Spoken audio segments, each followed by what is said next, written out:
Oh, hello. I'm Mark Piker, editor-in-chief of The Gay Goods, and you are tuned into this week's episode of The Gay Goodies with someone that you may recognize from JockPussy.com and a lot of other sites. He's been knocking around for a while, and we could not be more grateful. Mr. Luke Hudson is here. Hello. Luke Hudson. I am so excited to have you on this show because I have been uploading JockPussy releases for the last year for thegaygoods.com. Yes, I'm the one. And you always seem in those staged photos that I hate. You always seem like you're actually having a good time and there's still life in your eyes. I live for a pretty girl photo. It gives me like the most, I always think of Tyra Banks in Life Size during those moments. During all moments. That should be like the music that plays on a loop in your head. Yes. That's exactly how I walk down the street. That's how I go to the gym. It's how I type? Yeah. It's just, my work day is just 8 hours of whatever that song is on loop. Yeah, just Tyra Banks. Well, I mean, my song is usually the theme song to America's Next Top Model, which also works. Yeah. But no, I mean, all jokes aside, you really do seem as if you are just having the time of your life. And you film a lot, so you must really actually be loving what you're doing. Oh, absolutely. I get to meet so many cool people, and it's something that it's something that I was going to be doing anyway, so I figured why not just go ahead and get paid for it. And every person that I meet on set is always like so cool and charming and so easy to be like, palling around with that it's hard to remember that I'm actually working. So on those sets where everybody's so friendly, who's setting the tone of those? Because a lot of times it can be very, hello, nice to meet you. Okay, let's jump on the bed and lube up. Yeah. I want to say that a lot of it is me walking into the attitude because you show people in your actions the way that you want to be interacted with. And I show up from the get-go being a very friendly, fun, like that cousin who was your friend as a child that you haven't seen since you're now adults. And that's the energy that I bring to the situation. And some people either really attach to that and we become best buds instantly, or some people require warming up and they want to spend some of the beginning of the shoot just on their phone playing Switch or whatever. And I'm cool for that because I know that once we're interacting, they'll realize, oh, Luke is actually fun and not waspy at all. Is wasp something that you get a lot? No, never. But it's something that a lot of people anticipate from other models, especially if they've been around for a little bit. And they're just so surprised when I try to be nice and sweet. There is a very big difference between models who've been around for a while and those who are just getting into it. And not that the models who've been around for a while are unpleasant or rude, but they have a real sense of, this is my job. I'm here to do my job. And the newer models that I've had the chance to speak to are so excited about getting together, about making new friends on set, about doing the thing that they love to do. Yes. I think the big difference is models who have been in it for a while, they know that they're going to be going to set and hanging out for a few hours before actually doing anything. That's probably where most of their annoyance is. They're trying to they're trying to preserve their energy for the day. But also, I think that there's just something about coming into it now with fan platforms and social media where you have an immediate connection with your fans. And it's not about having to go to the Eagle to perform. You can just be sitting at home on Twitter talking to people who are watching you and jerking off. Yeah, doing live shows and everything. I started at a point where I never had to go promote at a bar or anything. I've done one strip night in Portland once upon a time, but I think most of my startup was just Jason knowing how to promote his business well enough. Well, and when you're in Portland, I think you're legally required to strip. I think that's the Courtney Love law of 93. Yeah, well, part of the subsection of that is you're not allowed to wear more than 2 articles of clothing at a time. So I was pretty much just walking around in socks and shoes. But they were both plaid. Yeah, they were plaid and they had like little ribbons tied around them. So then you're fine. I mean, that's what could be more Portland than that.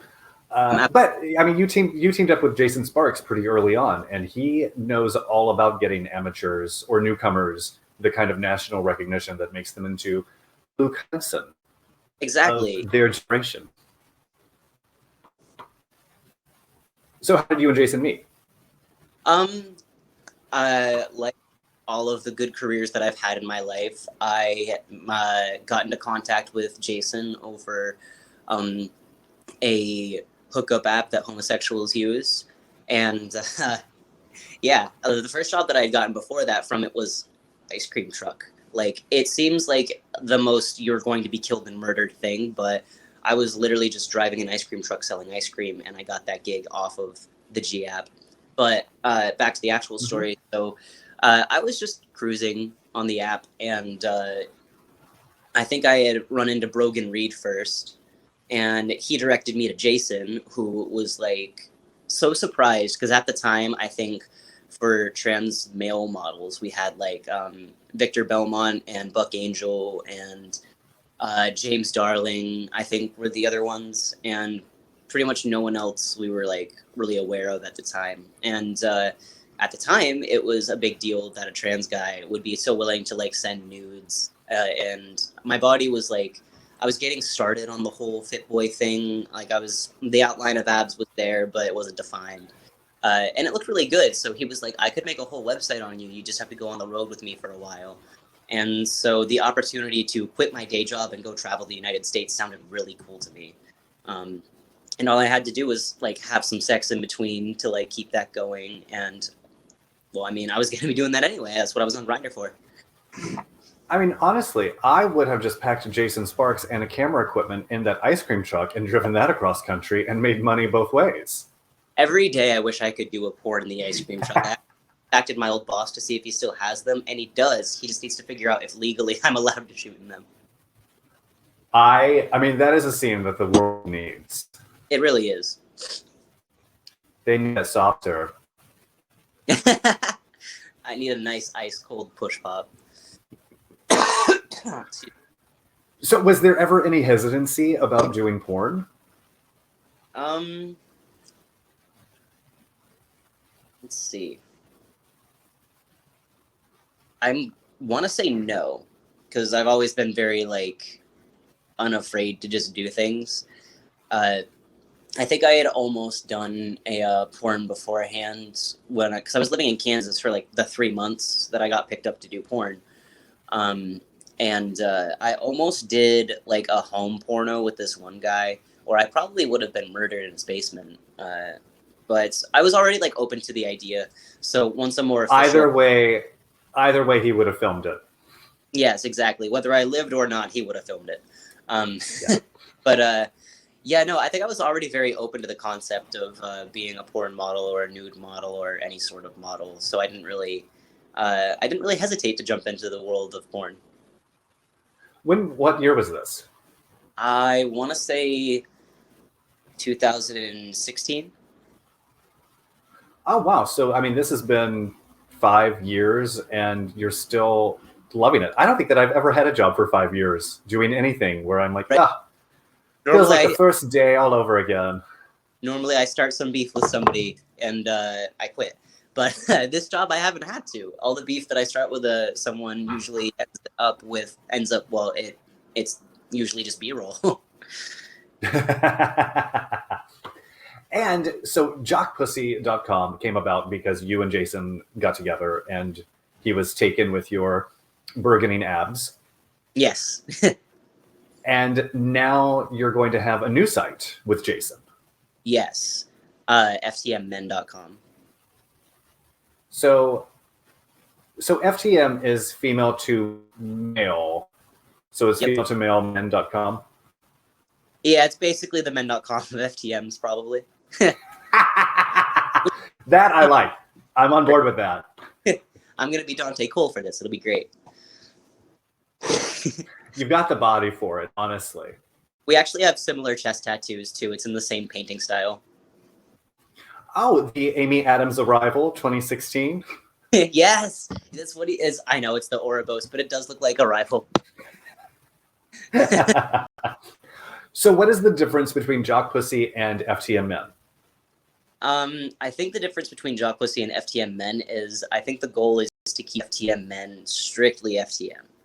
I'm not entirely sure, but I believe the idea is that since there are so many different trans men around now, that we can shoot them. Like, the big problem with JockPussy was that while, yes, I didn't mind being the main guy for it, we didn't have any other regulars. Like, we had Logan for a little while, and we had Ari come through a couple times.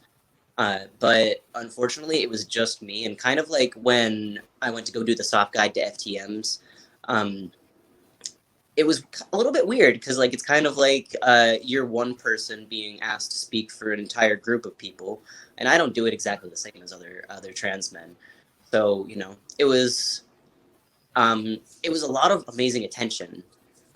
But it was just me. And now we have literally hundreds of FTM models that we can choose from now. People who are interested in getting into studio porn because they have all the experience using OnlyFans. They saw me and Victor and Buck and James, and they were like, oh, wow, I can do this too. People are actually into us. And trans men are kind of like the crack of gay men. Like, they just love us so much because we don't have to maintain, we don't have to clean out, we can just show up and start working. You can eat beforehand. I can eat while. I can eat the whole time. That's why you want to do that ice cream truck series. It's just so you can be eating ice cream. Yeah, and I also love the texture of somebody putting an ice cube up my butt. So yeah, I mean, who doesn't? Especially in a heat wave, I'm here to tell you. I live in the desert, and every day I think about it. So, do you think that is why there are so many more FTM guys who are willing to do porn, the OnlyFans phenomenon? Totally. Because they were able to. It's their terms. It's entirely their terms. They get to deal with their fans as they want to, and they get to decide like what they're doing sexually, because like not all trans men use their vagina, for example. So like if you show up to a set and you're just like, oh, I only do anal, the director could be like, well, we hired you for FTM stuff. Whereas on OnlyFans, they can do whatever they want. They can strictly top. It was so hard to get into topping because I'm an FTM and they want to see me get my holes filled. But for a lot of us, we see ourselves as, not to be delusional, but we see ourselves as cis men. So to be able to top on your own OnlyFans, that's a lot of like validating freedom. It's very good for your brain.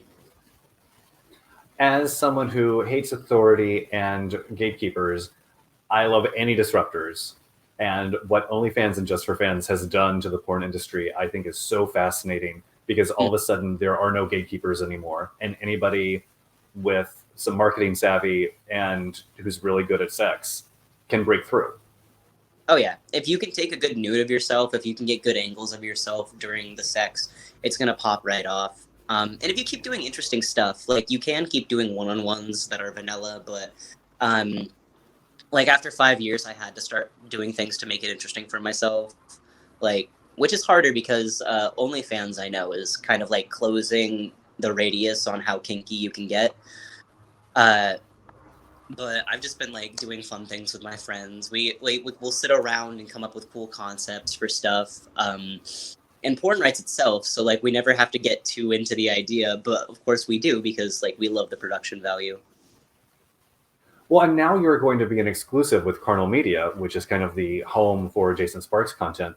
So yes. What prompted the decision that you were done doing other studios permanently? Oh my goodness. Well, it's not the phrase permanently because it'll only be for like a year and then like the next contract I'll decide and hopefully be able to like put in some studio gigs in between. But the decision was that as much as I love going to work for like kink or the occasional cis male studio, I'm still making more in my contract than I was doing studio stuff, because there was this really frustrating, or still is this really frustrating concept where like a cis gay company will hire a trans guy and then never use them again. They'll promote it poorly, and then they'll be like, "Oh, we did well, so we're not going to do it ever again." And I'm just like, "Well, first of all, you didn't promote it well. You picked not the greatest male co-star." And no offense to any of my friends, but they're also not picking trans men that look like the traditionally attractive men, because it's just what was available to them at the time. And so like they like to act like it's not that appealing to people to see FTMs, but we know from experience that people adore it. And so this kind of opportunity was giving me kind of like a chance to go ahead and like continue showing, because I'll be doing 3 minimum shoots a month. And that means that more people are going to see trans men. They're going to see me and whatever trans guys, whoever I bring on with me, the FTM men. And they're going to realize that like it's actually very hot. Like, what's the word? Representation. The more that they see of us, the more normalized it'll become, and the less like pussy phobia is the word I think we'll experience. Well, I was going to ask, at what point in your porn career did you realize how important you serving as representation was? Oh, I started getting messages from other FTMs because when I knew that I wanted to be a boy from a very young age, but what all the adults were telling me is that it wasn't possible. It's just not something that people do. But what they weren't telling me is that it is possible. It is something people do, but people are going to make fun of you for it. They're going to villainize you for it. No one's going to find you attractive, blah. They didn't say that to me, but I learned it from watching Pet Detective. Spoilers, it's a like 20-year-old movie, but at the end, Jim Carrey figures out that the criminal is actually the criminal, but sex changed. And he has a breakdown because he like had sex, I think, with her. And then at the end, he like lifts up her skirt, reveals her tuck, and all this horrible shit. And it taught young me that you can be trans. It's just you're going to be bullied your whole life. And then once I was a little bit older, I saw the L Word, which had that guy Max in it. And was he a bit of a douchebag? Yes. But he kind of like made it clear to me that, yes, you can transition and still be respected. And I was very lucky to have seen that. And now sometimes like I'll get a message from a trans guy who's like, "You've given me absolutely the inspiration to go ahead and be myself and like try and look up tools for transitioning." And that makes me feel good, because like the sensation of finally transitioning when you know it's right for you is, oh god, I have this wonderful metaphor that I love to use, where like every person, cis or trans, when pretty much from like when you're born till you die, you're digging your own grave, right? But a trans person has been the wrong tool at birth.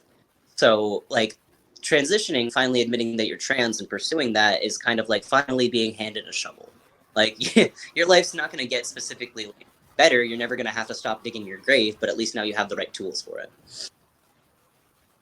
I love it, because that is a very bleak metaphor. It is. And in this case, like the connection to your question is like it's fucked up, but I'm able to give other guys the shovel, so that way they can go and dig whatever holes they need to. What's the timeline? How many years passed between transitioning and getting into porn? Let's see.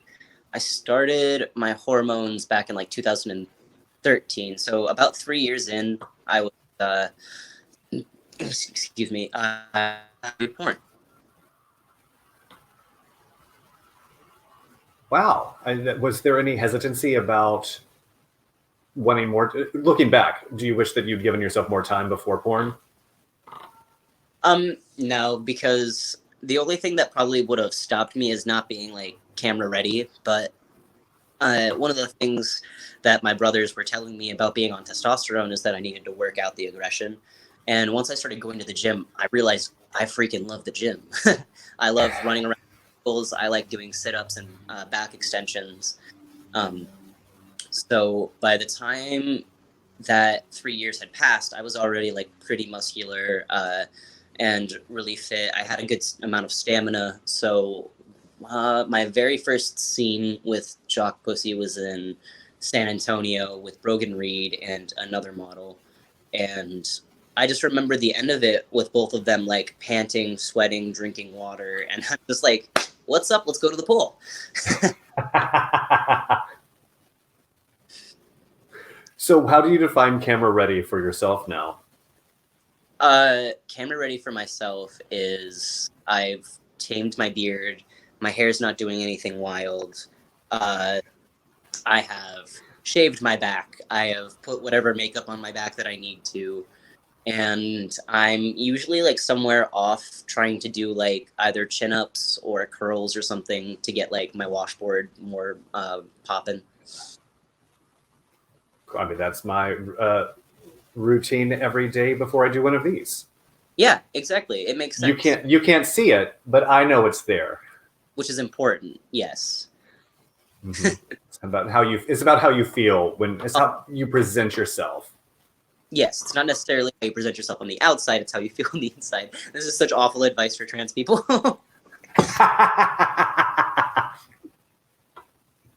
So how did you get through the pandemic? Did you really focus on OnlyFans? Did you have other stuff going on? Well, there was actually a surprising amount of stuff that we could still do in the pandemic. Everyone was like, oh, but COVID. And I was like, well, we get tested every 2 weeks anyway, so testing for COVID isn't really a big addiction. A big addition for us. Also included in that, they didn't have to fly us out to do shoots. They would just like FaceTime us. And like, I live in a complex with at least 2 other porn models. So I was able to like have a kind of bubble of people that they would like interact with the porn studios. So like my one friend would come over and hold camera. The other one would be the other model. And we would be FaceTiming at a rector to make sure that they were seeing us get whatever they wanted. So the pandemic didn't necessarily slow us down. It just made it a little more difficult to access, but I felt it was a lot easier because they didn't have to fly us out anywhere. Yeah, I mean, porn will always find a way. Yeah, sex work has been the oldest career, and it shouldn't be a surprise to us that it'll kind of persevere through everything and be the last one. Oh, yes. And it's so, I mean, what's so shocking is, and maybe it's not shocking when you think about it, the casualness with which OnlyFans and the other fan platforms are discussed. Yeah. Coupled with the morality police who are so hell-bent on describing everything as sex trafficking. Yes. And these two things are coexisting right now in a very strange and surreal manner where it's like, no, there's more freedom than ever before to be upfront about being a sex worker. Yes. But at the same time, there's more pressure to not be a sex worker. It's kind of like a little gatekeepery thing. It's people acting like sex work isn't real work. Like it's that person who gets up in your DM, like the person who subscribes to you anyway and then gets up in your DMs, like, I can take you away from this. And I'm like, no, I don't want a real job. I don't want a real job. I don't want to sit in an office for like however many hours a day. I want to like maybe 3 times a month go somewhere with an audiobook and just like look good for a little while and then go along my merry way. I don't it's people who think that they know better than someone else that they've never met. And then you've got OnlyFans, which is like, don't talk about kinks, but still you can go and post your porn. And like, aside from the kink thing, they're like, do whatever you want. Set whatever rates you want, be as much of a dick to your fans as you want, do whatever live shows you want. And the other people who are trying to save us from this don't realize that, like, it's not, for a lot of us, it's not our last option. A lot of us, it's the best alternative because, we didn't go to college, or I didn't go to college. I didn't want to. But to get a career that like pays as good as this, even these days, going to college won't give you that. Well, I mean, I've always said sitting is better than standing, lying down is better than sitting. So find a job where you can lie down. Yeah. Be I don't know, a sensory deprivation tank facilitator. I don't know. A mattress tester. I mean, There- there are so many things.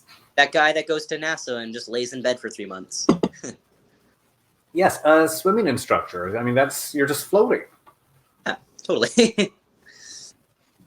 There are a lot of options, is what I'm saying. But Yes. choose the one that is best for you. Whatever works the best, yeah. Yeah, that's what.